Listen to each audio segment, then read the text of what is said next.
जय पराशक्ति महामाई की ஜெய். கேள்விகள் ஏதாவது இருந்தா கேட்கலாமா?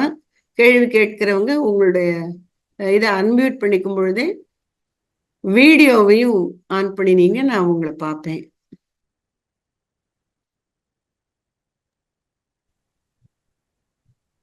நமஸ்காரம் அம்பா. நான் சுஜாதா தங்கம் பேசுறேன். சொல்லுங்கம்மா. உடைய கேள்வி, நம்ம கூட இருக்கிற சிலருக்கு தாங்க முடியாத துயரங்கள் வர்றத நம்ம பாக்குறோம் சில நேரம். அப்போ நம்ம ரொம்ப ஒரு ஹெல்ப்லெஸ் ஸ்டேட்ல இருக்கிற மாதிரி இருக்கும். மனதளவுல அவங்க துயரத்தை விட்டு மீண்டு வரணும் அப்படின்னு சொல்லி நம்ம ப்ரே பண்ண முடியுது. ஆனா ஒரு லாஸ் இல்ல பினான்சியலாவோ இல்ல அவங்க கூட பிறந்தவங்க யாரும் தவறினாலோ இது தவிர நம்ம வேற எப்படி அவங்கள அந்த துயரத்துல இருந்து வெளிக்கொண்டு வரணும்? நம்ம வார்த்தையால சொல்லும் போதெல்லாம் அது ஓரளவுக்கு தான் அவங்கள கன்சோல் பண்ண முடியுது. வேற நம்ம ஆத்மாத்மா அவங்களுக்காக ப்ரே பண்றோம். ஆனா சிலருடைய கஷ்டம் தீராமலே இருக்கிறத பார்க்கும்போது அது ரொம்ப வருத்தமா இருக்கும் நமக்கு. வருத்தப்படுவது, அதாவது பிறத்தாருடைய துயரத்தை கண்டு நாம வருத்தப்படுறோம்னா நம்முடைய மனது பண்பாடு அடைஞ்சிருக்குன்னு அர்த்தம். அது அன்னையின் அருள், அன்னையாருக்கு நன்றி சொல்லுவோம். ஆனா துயரப்படுகிறவர்கள் என் துயரம் போகணும் அப்படின்னு அவங்க நினைக்கணும். பல பேர், பல உயிர்கள் என்ன பண்ணிடுவாங்க, துயரத்தையே பிடிச்சிக்கிட்டு அதிலேயே வாழ்ந்திருப்பாங்க தெரியுமா? அதே அவங்களுக்கு பழகி போயிடும், பிடிச்சு போயிடும். ஆனா இதை சொன்ன ஒரு ஏதோ கொடுமையா பேசுற மாதிரி இருக்கும். அதை விட்டு வர்றதுக்கு அவங்க தயாரா இருக்க மாட்டாங்க. அல்லது விட்டு வருவதற்கு என்ன வழின்னு நாம சொல்லும் பொழுது அதை ஏற்றுக்கொண்டு வெளிவரக்கூடிய சக்தி அவர்களுடைய மனசுக்கு, அறிவுக்கு இல்லை. அப்ப நம்ம பிரார்த்தனையோடு நம்முடைய உள்ளத்துல நம்ம இறக்கப்படணும். ஆனா வருத்தப்படக்கூடாது. அவங்க வருத்தத்தை வாங்கிடக்கூடாது. ஆனா அதை முற்றிலும் புரிந்து கொண்டு நம்முடைய மனசை இறைவன்ட்ட கொடுத்து அம்பாளை நினைச்சு நமக்குள்ள ஆற்றலை இன்னும் கொஞ்சம் அதிகமா கிளப்பி கொண்டு அவங்கள்ட்ட அந்த ஆற்றலை கொடுக்கணும். வார்த்தை மட்டும் இல்ல, அது அன்பாலையும் பார்வையாலையும் அவங்கள தட்டி கொடுக்கறது. அந்த மாதிரி ஏதோ ஒரு வகையில நம்மகிட்ட இருந்து அந்த ஆற்றல் அவங்களுக்கு போகிறதுக்கு நாம தயாராகணும். அதனால நாம உடனே சோர்வடைஞ்சு உட்காந்துராம நாம நிறைய அம்பாள்கிட்ட இருந்து அந்த ஆற்றலை வாங்கிக்கணும்.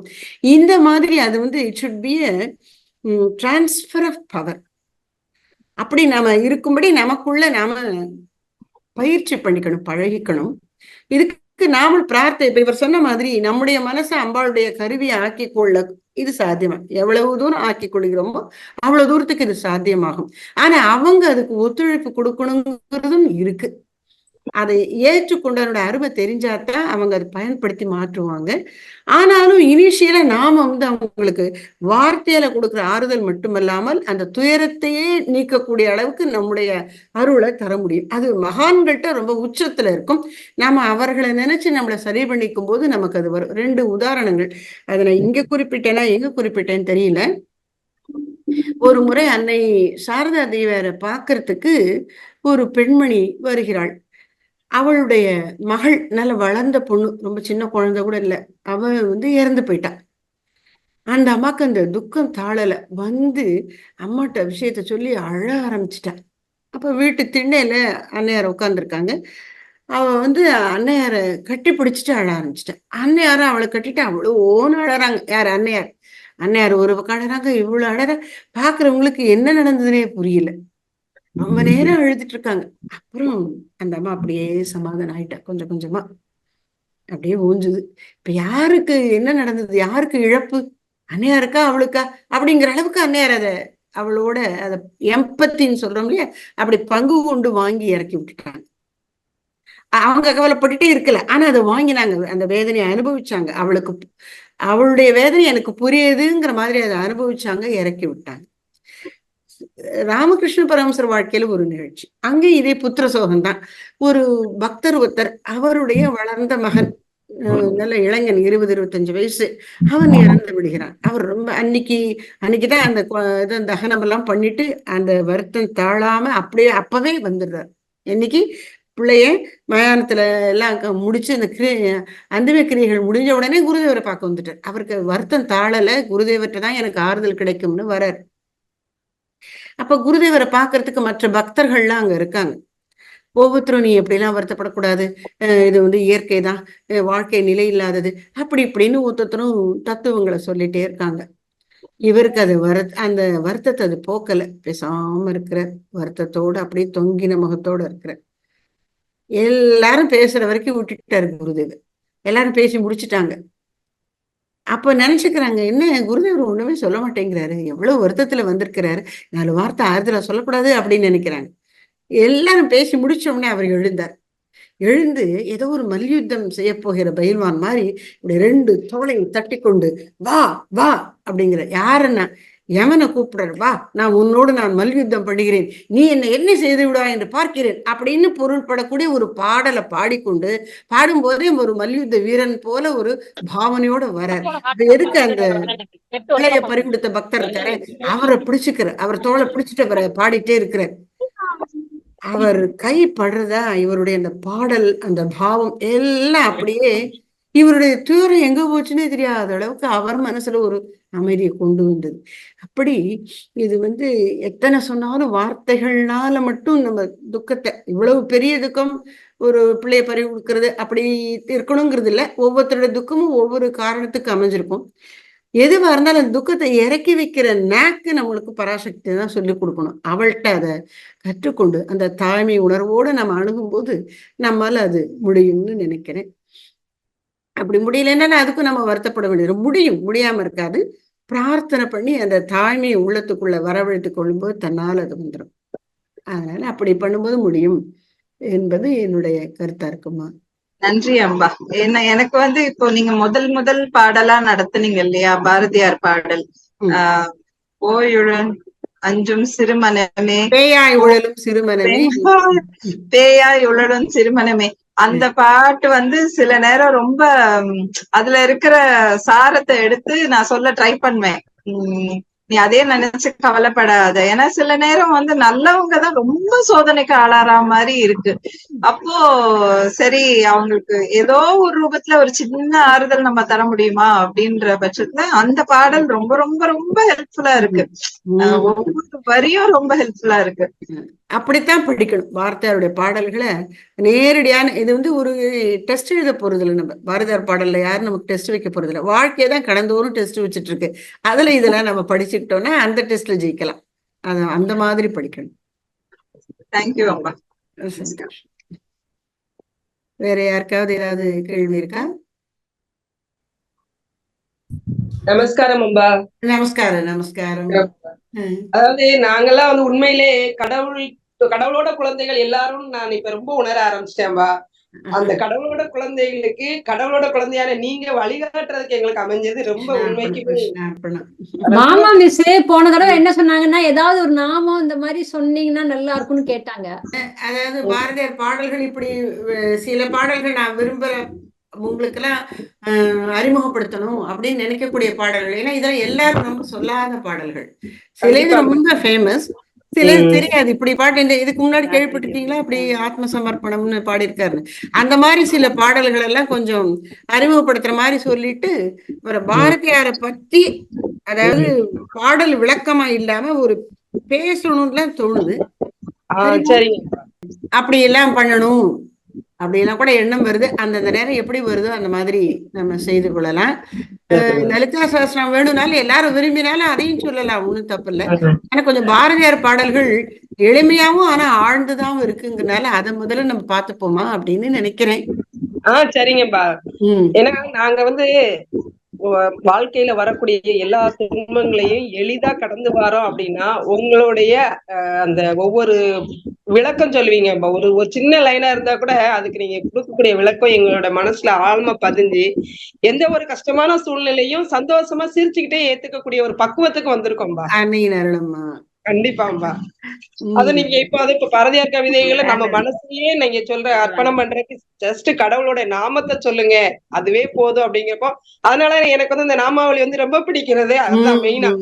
கடவுள்கிட்ட ஆத்மார்த்தமா நம்ம உள்ள போறதுக்கு எல்லாத்தையும் நம்மளால நீங்க செய்யற மாதிரி நாங்கெல்லாம் பூஜை புனஸ்காரங்கள்லாம் நிறைய செய்யறது இல்லப்பா. ஆனா கடவுளை வந்து மனசுக்குள்ள நினைச்சுக்கிட்டே இருக்கோம்.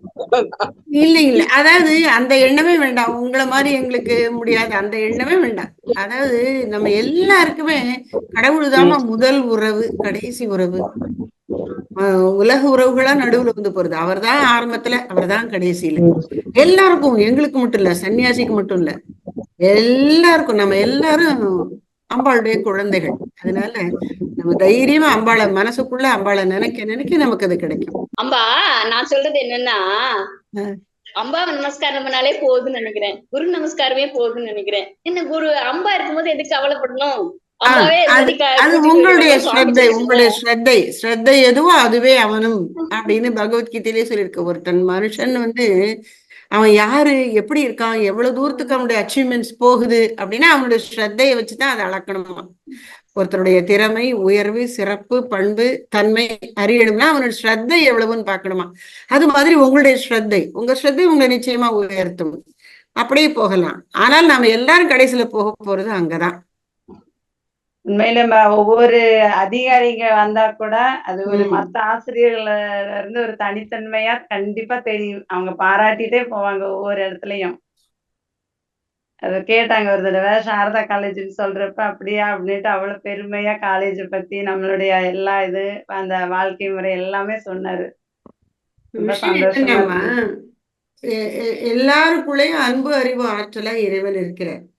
அது அப்படியே இந்த தங்க விளக்குனாலும் ஒரு தூண்டுகோல் வேணும்பாங்கல்ல, அந்த மாதிரி ஒரு தூண்டுகோல் கிடைச்சிட்டா அது விகசிக்குது. கண்டிப்பா தூண்டுகோலா இருக்கும்படி இப்படி எல்லாம் கல்லூரி இருக்கணும்னு நம்முடைய ஸ்தாபக சுவாமிஜி நமக்கு சொல்லி கொடுத்துட்டு போயிட்டார். அதை நம்மளால முடிஞ்ச அளவு நம்ம செய்யறோம். அப்போ உங்களுக்கு அதனால நீங்க நன்றியோட இருக்கீங்க, அது உங்களுடைய சிறப்பு. ஆனா உண்மை என்னன்னா எல்லாருக்குள்ளும் அம்பாள் இருக்கா. அப்ப அவள் அப்படித்தான் தன்னை வெளிப்படுத்துவாள். நீங்க போட்ட விதை தானே என்னதான் இருந்தாலும் அன்னையின் அருள் தான், அன்னையின் அருள் தான். ஒவ்வொரு தருணத்திலயும் கூட வச்சிருக்கேன்னா அதுவும் அன்னையின் அருள் தான். நம்ம இந்த வாரம் நாங்க வந்து ஒரு மீட்டிங் அட்டென்ட் பண்ணோம்பா. என்ன மீட்டிங்? எங்க காலேஜ்ல வந்து நான் ஸ்டூடெண்ட் கவுன்சிலரா இருக்கிறேன்பா. அப்ப அந்த ஸ்டூடெண்ட் கவுன்சிலர்ஸ்க்கு எல்லாம் வந்து ஒரு வெளியில இருந்து ஒரு ட்ரெயினர் வந்து ட்ரைனிங் கொடுத்தாங்க. அப்ப அவங்க ஒரு கேள்வி கேட்டாங்க, இந்த பர்பஸ் ஆஃப் லிவிங் என்ன அப்படின்னு சொல்லிட்டு கேட்டாங்க.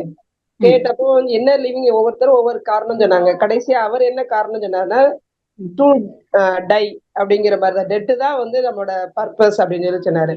அப்ப நான் சொன்னேன், அது எப்படி சார் நீங்க டெட்டு தான் பர்பஸ்ன்னு எப்படி சொல்றீங்க? எனக்கு அது வந்து அந்த டெட்டுங்கிற மட்டும் அந்த வார்த்தை எனக்கு ஏத்துக்கொள்ற மாதிரி இல்ல அப்படின்னு சொல்லிட்டு சொன்னேன். அப்போ நீங்க எடுத்துக்கிற பக்கத்துல அப்ப நீங்க என்ன வேற என்ன பதில் சொல்றீங்க அப்படின்னு சொல்லி கேட்டாரு. நீங்க சொன்ன பதிலுக்கு நீங்க கொஞ்சம் விளக்கம் கொடுத்தா நல்லா இருக்கும் சார் அப்படின்னு சொன்னேன். அப்ப அவர் சொன்னாரு, நம்ம பிறந்த அந்த பிறப்போட பர்பஸே திரும்ப பிறவாமல் இருக்கக்கூடிய டெட் எண்டுக்கு போறதுதான் இதனுடைய பர்பஸே அப்படின்னு சொன்னாரு.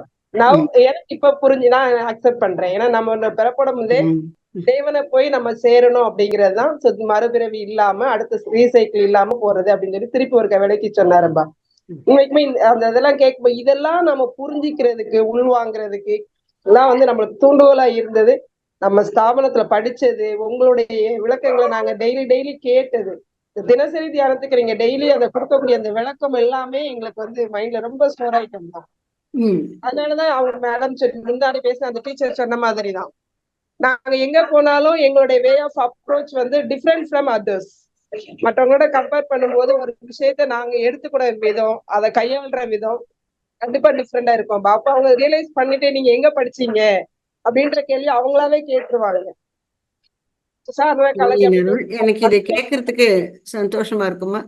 தம்மின் தம்மக்கள் அறிவுடைமை மாநிலத்து மண்ணுயிர்க்கு எல்லாம் இனிது. அப்போ பெற்றோருக்கு வந்து பிள்ளைகள் வாழ்க்கையில சாதிக்கிறாங்கன்னா அதை கேட்கறது சந்தோஷம்தான் எனக்கு. அதனால உங்களுடைய இந்த கருத்து கோவைகள்லாம் ரொம்ப சந்தோஷமா இருக்கு. நீங்க சொன்ன இந்த கருத்து, அதாவது அந்த பேச்சாளர் சொன்னீங்களே, அதை நான் கொஞ்சம் அதை பத்தி இன்னும் கொஞ்சம் சொல்லணும்னு எனக்கு மனசுல தோணுது. 3-4 நிமிஷத்துல முடிச்சிடலாம். அதாவது what is the purpose of life அப்படின்னார். முதல்ல அதை கேட்கிறார். அது நம்ம பெரியவர்கள் வந்து ரொம்ப அழகா முதலே சொல்லிட்டாங்க. என்ன இந்த வாழ்க்கையினுடைய நோக்கம் என்ன? 4 மக்கள் விழை நாற்பொருள், 4 புருஷார்த்தம், அறம் பொருள் இன்பம் வீடு வேறு. இந்த 4ல எல்லாருக்கும் புரியக்கூடியது பொருள், இன்பம். பணம் வேணும், சந்தோஷமா ஜாலியா என்ஜாய் பண்ணணும், இது எல்லாருக்குமே புரிஞ்சிடும். கொஞ்சம் பக்குவப்பட்டவங்களுக்கு தர்மம், அறநெறிக்கு உட்பட்டு வாழணும்னு தோணும். இன்னும் பக்குவப்பட்ட அரிதான சில பேருக்கு என்ன புரியும், இந்த வாழ்க்கையின் நோக்கம் வீடு பெறனில் இறைவனை அடைக, வீடு பேறு அடைக. இது ஒரு ட்ரெடிஷ்னலா சொல்லக்கூடிய விளக்கம். அதைத்தான் அவர் புதுமையா சொல்றதுக்காக எப்படி ஆரம்பிக்கிற, the aim of life is death அப்படிங்கிற கருத்து என்ன. நம்முடைய வாழ்க்கையில ஒவ்வொரு நாளும் நாம சாவை நோக்கி தானே போயிட்டு இருக்கோம். இன்னைக்கு ஒரு நாள் முடிஞ்சிருச்சுன்னா நம்முடைய வாழ்நாள்ல ஒரு நாள் குறைஞ்சிருச்சு. நாள் என்னும் உயிர் ஈரும் வாழ் அப்படிங்கிறார் வள்ளுவர். அது இந்த தினம், இந்த காலகட்டம் இருக்கே 24 மணி நேரம் ஒரு நாள்ங்கிற அந்த காலகட்டம் என்னதான் ஒரு வாழாம். அது இந்த நாளுங்கிறது ஒரு வாழ். எதை வெட்டுதுன்னா நம்முடைய உயிரை கொஞ்சம் கொஞ்சமா அறுத்துட்டு வருதான். நாம அதை நினைக்கிறதே கிடையாது. ஆனா அதை நினைச்சு கவலைப்பட்டுட்டு இருக்க வேண்டியதும் இல்லை. அம்பாளுடைய கருவியா நான் இருந்து என் கடமையை செய்றேன், எனக்கு பராசக்தி கொடுக்குற ஆற்றலுக்கேற்ப நான் சாதனைகளை புரிவேன் அப்படின்னு போயிட்டே இருந்தா நம்ம வாழ்க்கை நிச்சயமா சாதனை மயமா இருக்கும். நம்ம சாவை பத்தி கவலைப்பட வேண்டியதில்லை. அப்படி ஒரு நாள் இந்த உடம்பை விட்டுட்டு நாம போகும்போது இந்த உலகம் ஓ இவ்வளவு நடந்திருக்கு இவங்க மூலம் என்று வியப்பாக நம்மளை பார்க்கும். அதனால நாம சாவை பத்தியும் கவலைப்பட வேண்டியதில்லை. அதனால அவர் அடுத்து எப்படி கொண்டு போறார், டெத்லெஸ்னஸ். அப்ப இந்த சாவை தாண்டி மரணமிலா பெருநிலையை என் இயல்பு. அசதோமா சத்கமய தமசோமா ஜோதிர்கமய மிருத்யோர்மா அமிர்தம் கமய. மிருத்யு மரணத்திலிருந்து மரணமிலா பெருநிலைக்கு எங்களை அழைத்து செல்வாயாக அப்படின்னு அந்த பிரார்த்தனை சொல்லுகிறது. அப்படி அந்த டெத்லெஸ்னஸ் த்ரூ டெத். அப்ப இந்த சரீரம் போறது, சாவை அடைவது இந்த உடல் தான். எனக்கு அழிவில்லை, அதான் டெத்லெஸ்னஸ். இதை உணர்வதற்காகத்தான் இந்த வாழ்க்கை இருக்கிறது. அதனால ஒரு ஷாக் கொடுக்குற மாதிரி, ஷாக் ட்ரீட்மெண்ட் மாதிரி முதல்ல என்ன சொன்ன, டெத்து தான் அப்படின்ட்டு. தினந்தோறும் நம்ம சாவை நோக்கி தான் போய்கொண்டிருக்கிறோம். ஆனா இன்னும் ஆழ்ந்து பார்த்த மரணமிலா பெருநிலையே நம்முடைய இயல்பு. இந்த அழிவது இந்த உடம்பு தான். ஆத்மாவாகிய எனக்கு அழிவு இல்லை, இதை தெரிந்து கொள்வதுதான் வாழ்க்கையின் நோக்கம். இன்னும் அழகா அவர், அதாவது அப்படியே உள்ளதை அப்படியே சொல்லிக்கிட்டே இருந்தா அது ஒரு மாதிரி நல்லா இருக்கும். ஆனா அப்படி ஒரு ஷாக் கொடுத்து ஒரு உலுக்கி புரிய வச்சு அப்படி உண்மையை எடுத்து சொல்லுவது, அந்த முறையில் அவர் சொல்லியிருக்கிறார். ரொம்ப நல்லா இருக்கு. டெத்லெஸ்னஸ் த்ரூ டெத். ரொம்ப சந்தோஷம். சரி, இன்றைய நிகழ்ச்சி இதோட முடிச்சுப்போமா? ஜெய் பராசக்தி மகாமாய்க்கு ஜெய். சாந்தி நிலையமாம் பாடல் பாடுங்கம்மா. शांति निलयमां शारदा देवी जय जगदीश्वरी ओम जगदीश्वरी जय जय जय जगदीश्वरी ओम जय। शांति निलयमां शारदा देवी जय जगदीश्वरी ओम जगदीश्वरी जय जय जय जगदीश्वरी ओम जय। शांति निलयमां शारदा देवी।